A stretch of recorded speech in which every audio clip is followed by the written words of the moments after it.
যারা শুনছেন, ভেতরেও যারা আছেন, তাদের সকলকে আমাদের হৃদয়ে সর্বভারতীয় তৃণমূল কংগ্রেসের পক্ষ থেকে, আমি পশ্চিমবাংলা অবশ্যই, আসাম থেকেও সুস্মিতা আছে, আমরা মেঘালয়েও অপোজিশন পলিটিক্যাল পার্টি, কেরালাতেও আমাদের ইউনিট খুলেছে, অন্যান্য জায়গাতেও আছে, আমিও তাদেরও সকলকে আমাদের প্রাণভরা অভিনন্দন জানাচ্ছি। আমি আজকের মিটিংয়ের শুরুতে 2024-এর ইলেকশনের পরে নানা ঝড়ঝঞ্ঝা গিয়েছে, পুজো উৎসব সব কিছুই গেছে, অনেকটা সময় পেরিয়ে গেছে, তাই সর্বস্তরের কর্মীদের নিয়ে মিটিং করার সুযোগ পেয়ে উঠিনি বিভিন্ন কারণে। কারণ উৎসবের দিনগুলোকে আমরা কখনো ডিস্টার্ব করি না। এখনো মাধ্যমিক পরীক্ষা শেষ হয়েছে, কিন্তু উচ্চ মাধ্যমিক শুরু হবে। আমাদের তাদের পাশে, ছাত্রছাত্রীদের পাশে থাকতে হবে এবং তাদের জন্য কাজ করতে হবে। এছাড়াও সিবিএসসি আছে, আইএসসি আছে, মাদ্রাসা আছে, আরও অনেক পরীক্ষা আছে, উচ্চ মাদ্রাসা আছে, সব কিছুই আছে। সব পরীক্ষাই কাজেই এর মধ্যে সুযোগ করে মাত্র 2 দিনের নোটিশে এই মিটিংটা ঠিক করা হয়েছে। এবং শিবরাত্রির পরের দিন আমি জানি মেয়েরা অনেকে উপবাস করেন, ছেলেরাও করেন, তাদের অনেক অসুবিধাও হয়, কিন্তু তা সত্ত্বেও আমি নিজেও করি। সুতরাং আপনারা সবাই এসছেন, এর জন্য আপনাদের অনেককে অনেক অনেক ধন্যবাদ, অভিনন্দন। আমি 2024-এর নির্বাচনে বাংলার মামাটি মানুষ যে রায় আমাদের দিয়েছেন, আমাদের 29 জন এমপিকে ইলেক্টেড করেছেন এবং 5টা সিটে আমাদের কারচুপি করে হারানো হয়েছে, নালে আমরা 34টা সিটি পেতাম। এবং আমাদের কিন্তু আজকে রাজ্যসভা এবং লোকসভা নিয়ে মনে রাখবেন আমাদের 42টা আসন আছে এবং একমাত্র দল তৃণমূল কংগ্রেস যাদের লোকসভায় নির্বাচিত সাংসদ মেয়েদের সংখ্যা হচ্ছে 39%, যেটা আর কোথাও নেই। ইলেকশনের আগে 33% ফর রিজার্ভেশন অনেকে বলেন, কিন্তু কার্যক্ষেত্রে দেন না, কিন্তু আমরা দিই। তার কারণ আমরা দিই মানে হারা সিটে দিই না, আমরা দিই যেখানে সে জিততে পারে এবং জেতার জন্য কাজটা করা হয়। আমি বলতে পারি আমার লোকসভা এবং রাজ্যসভা বাংলার রয়্যাল বেঙ্গল টাইগারের মতো তারা লড়াই করে। আমি সংসদীয় টিমের নেতা, এখানে সুদীপ বন্দ্যোপাধ্যায়, কল্যাণ ব্যানার্জি, ডেরেক ওব্রায়েন, সাগরিকা সহ সকলে আছেন। আমি সকলকে বলবো আপনাদের অনেক অনেক ধন্যবাদ। আমাদের বিধানসভা আমি নিজে আছি, কিন্তু বিশ্বাস করুন বিধানসভায় আমার সব কাজটাই আমার পরিষদীয় দল করে, আমাকে হয়তো কিছুই করতে হয় না। এবং আমাকে করতে হয় যেটা, সেটা হচ্ছে সংসদের কাজ করতে হয়। তার কারণ দলের কি স্ট্যান্ড, এক একটা বিল আসবে, কোন বিলটায় আমাদের কি ওপিনিয়ন, এটা কিন্তু খুব বড় matter, it's a big matter. সেক্ষেত্রে তারা কিন্তু অলওয়েজ আমার সাথে কনসাল্ট করে।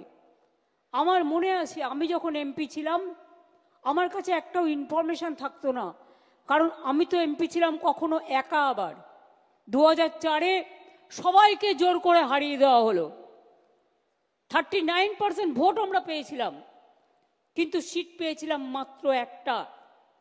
তার কারণ তৃণমূল কংগ্রেস ক্ষমতায় আসতো 2001 সালে। যদি তখন আমরা যখন কংগ্রেসে ছিলাম, তখন আমাদের কংগ্রেসের সাথে সিট অ্যাডজাস্টমেন্ট হয়েছিল, তখন যদি তারা একটা পক্ষ বিট্রে না করত তাহলে 2001-এই বামফ্রন্ট সরকারের পরিবর্তন হয়ে যেত। যে অত্যাচার, যে অনাচার, যে অহংকার, যে দুরাচার তারা করেছেন, মানুষ তার বিদায় চেয়েছে। আমাদের মনে রাখতে হবে, আমরা দিনে কি করছি, রাতে কি করছি, মানুষ কিন্তু আমাদের পাহারাদার। আমরা যেমন তাদের জন্য লক্ষ্য রাখি, তারাও কিন্তু আমাদের কর্মীদের জন্য লক্ষ্য রাখেন।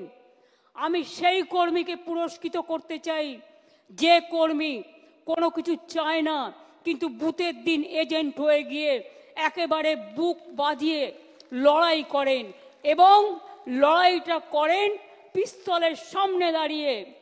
বিধানসভা ইলেকশন যখন হয়, লোকসভা ইলেকশন যখন হয়, বিজেপির বড় বড় এজেন্সিরা ডিএম চেঞ্জ করে দেয়, বিজেপির কথায় এসপি চেঞ্জ করে দেয়, বিডিও চেঞ্জ করে দেয়, নিজেদের অবজারভার বিজেপি মাইন্ডেড নিয়ে আসে, নিয়ে এসে সিআরপিএফ নিয়ে আসে, সিআইএসএফ নিয়ে আসে, বিএসএফ নিয়ে আসে, ভেতরে গ্রামে গ্রামে ঢুকে যায়, লাইনের সামনে দাঁড়িয়ে থাকে, সবাইকে বলে ভোট দেবে না তৃণমূলকে, বিজেপিকে ভোট দাও।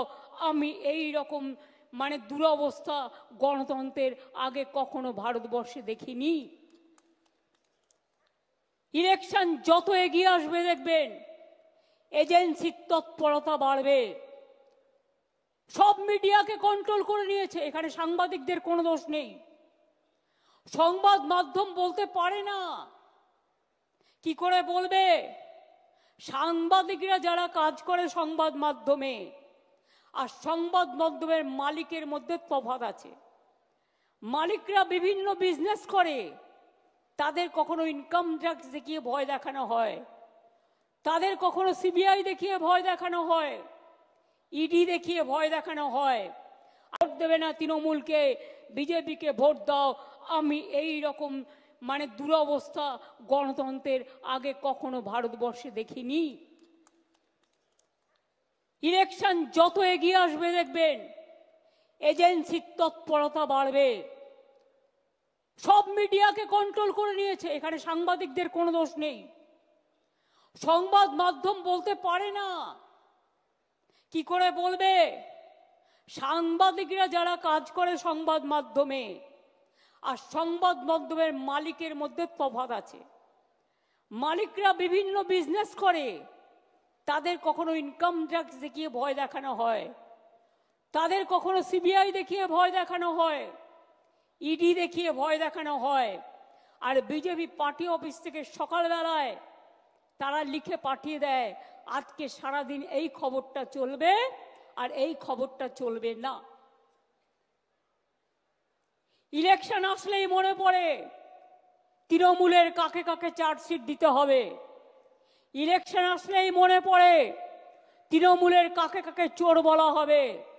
ইলেকশন আসলেই মনে পড়ে তৃণমূলের কে কাকে কাকে জেলে ভরানো হবে। জেলে তো ভরেছেন অনেককেই, কটা প্রমাণ করতে পেরেছেন আজ পর্যন্ত? লজ্জা করে না? আরজিকর কেসের আজ পর্যন্ত সমাধান করতে পারেননি, কেসের পর কেস চলছে। কোন মুখে কথা বলেন আপনারা? আর বাংলা মনে রাখবেন, একদিকে বিহার, একদিকে ঝাড়খণ্ড, একদিকে উড়িষ্যা, একদিকে আসাম, অন্যদিকে ত্রিপুরা, অন্যদিকে নর্থ ইস্টার্ন, অন্যদিকে ওপার বাংলা। সব সামলাতে হয় আমাদের। সব কিছু সামলে বাংলায় যদি কখনো একটা ঘটনা ঘটে, 11 কোটি 12 কোটি মানুষ হয়ে গেছে বাংলায়, 11 কোটি তো হবেই। সেন্সাস হলে বুঝতে পারবেন, কারণ 2009-এর সেন্সাসের আজকে প্রায় অনেক বছর পার হয়ে গেছে, এটা কাউন্ট হয়নি। বুঝতে পারবেন যে আমাদের লোক সংখ্যা কতটা এক্স্যাক্টলি, কারণ আমরা পরিষেবা দিতে গেলে সেটা বুঝতে পারি। আমার যদি 9 কোটি মানুষকে স্বাস্থ্য সাথী দিতে হয়, 9 কোটি মানুষ মানে ইন্ডিভিজুয়াল পায় তার পরিবার অনুযায়ী, যদি আমাকে প্রায় 10 কোটির কাছাকাছি মানুষকে বিনা পয়সায় রেশন দিতে হয়, কারণ একটা অংশ তো নেন না, তাদের জন্য আলাদা একটা কার্ড আছে, তারা সেটা রাখেন, ফর দেয়ার আইডেন্টিটি। কাউন্টটা তাহলে কি হচ্ছে বুঝতেই পারছেন, অটোমেটিক্যালি সংখ্যাটা পরিষ্কার হয়ে যাবে। কাজেই বাংলায় আমরা যে কাজগুলো করি, আমাদের 97টা সোশ্যাল সিকিউরিটি স্কিম আছে। আমি অনেক সময় দেখি যখন আমরা চিৎকার করে বক্তৃতা দিয়ে বলি এগুলো, কেউ নজর রাখেন না আর একটু কষ্ট করে কথাগুলো মানুষকে বলেন না। এটা ব্যাড হ্যাবিট। মিটিংয়ে আসতে গেলে একটা ডায়েরি সাথে নিয়ে আসতে হয়, অথবা একটা কাগজ, যেটা আমরা বলি সেটা লিখে রাখতে হয়। তার কারণ মনে রাখতে গেলে অনেক সময় ভুলে যেতে পারি আমরা। আমি নিজে যেটা প্রয়োজন সব সময় মোবাইলে নোট করে রাখি, এবং পরে সেটা আমি আমার কাজ হয়ে গেলে আমি সেটাকে ডিলিট করে দিই। এটাই হচ্ছে নিয়ম। সবার ফোনে আমাদের ফোন ট্যাপ করে তৃণমূল কংগ্রেসের লিডারদের, মিথ্যে কেস দেয়, মিথ্যে বদনাম করে, ছলনা করে। ওদের টাকার জোর আছে, ওদের এজেন্সির জোর আছে, ওদের কি জোর নেই বলুন?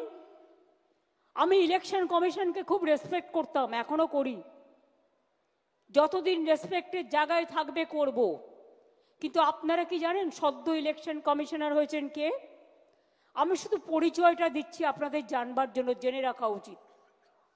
মাননীয় স্বরাষ্ট্রমন্ত্রীর যিনি মাননীয় সচিব ছিলেন ডিপার্টমেন্টের, কোঅপারেশন ডিপার্টমেন্টের, তার সেক্রেটারিকে করে দিয়েছেন, প্রিন্সিপাল সেক্রেটারিকে, মানে তিনি ডিপার্টমেন্টের সেক্রেটারিকে করে দিয়েছেন চিফ ইলেকশন কমিশনার।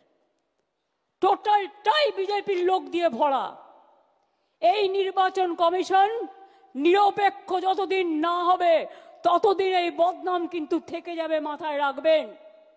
আমরা দেশের, আমরা সারা পৃথিবীতে গর্ব করি, আমরা one of the biggest Democratic country. কিন্তু আদপে কি তাই? সত্যি কি তাই? আজকে মহারাষ্ট্রে হারিয়েছে কি করে? ওরা ধরতে পারেনি। আজকে দিল্লিতে হারিয়েছে কি করে? ওরা ধরতে পারেনি। ওরা বাংলাতেও শুরু করেছে। বাংলায় আমরা ধরব এবং যোগ্য জবাব দেব, মাথায় রাখবেন। এটা challenge, it's a challenge. Will you accept that challenge? পেছনে যারা আছেন, গ্যালারিতে যারা আছেন, চারিদিকে আমার বাঁদিকে ডান দিকে, লড়বেন, জবাব দেবেন। মনে রাখবেন 2027 থেকে 29-এর মধ্যে বিজেপির ক্ষমতা শেষ। ওরা 2-3 বছর 4 বছর যা করার করবে, 2-3 বছরের বেশি আয়ু ওদের নেই। কাজেই ওদের বিরুদ্ধে যা যা করার, বাংলাকে ওরা টার্গেট করেছে, তার কারণ অন্য কেউ লড়তে পারে না, বাংলা লড়তে পারে। বাংলা সর্বধর্মে বিশ্বাস করে, বাংলা রামকৃষ্ণের দেশ, বাংলা বিবেকানন্দের দেশ, বাংলা নজরুলের দেশ, বাংলা সুভাষচন্দ্রের, বাংলা বিবেকানন্দের, বাংলা বিদ্যাসাগরের, বাংলা রামমোহনের, বাংলা মাতঙ্গিনীর, বাংলা